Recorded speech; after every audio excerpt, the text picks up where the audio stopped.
তার উপরে কিসের দুর্নীতি মামলা হঠাৎ করে? এই রকম নতুন নতুন ভিডিও দেখতে চাইলে আমাদের চ্যানেলটিকে সাবস্ক্রাইব করুন। ভিডিও ভালো লাগলে লাইক দিন, যদি কোনো পরামর্শ থাকে অবশ্যই কমেন্ট করে জানাবেন এবং অন্যকে দেখার জন্য শেয়ার করুন।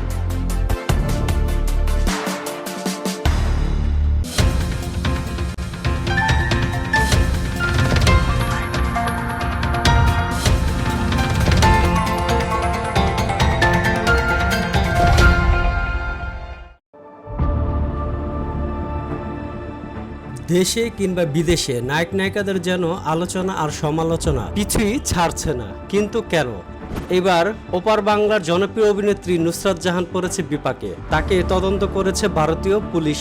তাকে দুর্নীতি মামলায় দেশটির কেন্দ্রীয় তদন্তকারী সংস্থা এনফোর্সমেন্ট ডিরেক্টর বা ইডি 23 এপ্রিল পশ্চিমবঙ্গ প্রথম দফায় 22 তারিখের আগেই সিজিও কমপ্লেক্সে হাজির হওয়ার নির্দেশ দেওয়া হয়েছে এই নায়িকাকে। কিন্তু কেন? তার উপরে কিসের দুর্নীতি মামলা হঠাৎ করে? নুসরাত জাহান টলিউড জগতের সুনামধন্য এক নায়িকা, যা কিছুদিন আগে বিয়ে করেছেন যশকে। রীতিমতো তারা কয়েকদিন ধরে দেশ বিদেশে ঘুরে বেড়াচ্ছে।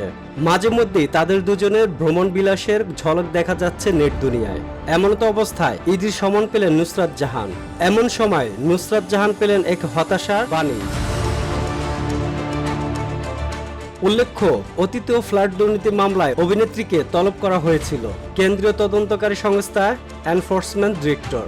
নতুন করে ইডির তলব বিষয়ে অভিনেত্রীর প্রতিক্রিয়া পাওয়া যায়নি।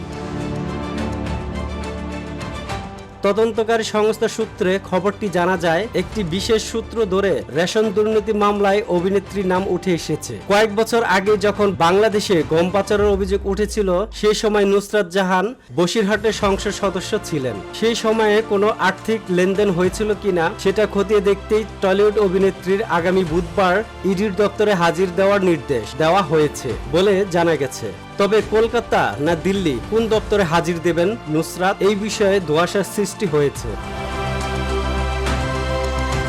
শোনা যাচ্ছে কলকাতায় নয়, বরং দিল্লির এনফোর্সমেন্ট ডিরেক্টর দপ্তরে হাজির দেবেন নুসরাত জাহান। খবরটি সূত্রে 22 এপ্রিল ইডির পক্ষ থেকে কলকাতার দপ্তরে হাজিরা দেওয়ার নির্দেশ দেওয়া হলেও অভিনেত্রী নুসরাত জাহান নিজেই বিশেষভাবে আবেদনের মাধ্যমে দিল্লির ইডি দপ্তরে হাজিরার আর্জি জানিয়েছেন।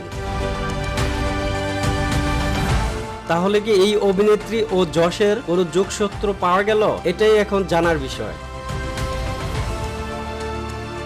রীতিমতো নুসরাত জাহানের হাতে সিনেমার কাজ তেমন নেই, যশেরও নেই। কিন্তু গত বছরের ঈদে শাকিব খানের বরবাদ সিনেমায় চাঁদ মামা গানটি ব্যাপক সফলতা পেয়েছিলেন। আর সেই সুবাদে তিনি নুসরাত জাহানের জন্মদিনে নেচে গিয়ে সেই গানটির একটি ভিডিও পাবলিশ করেছিলেন।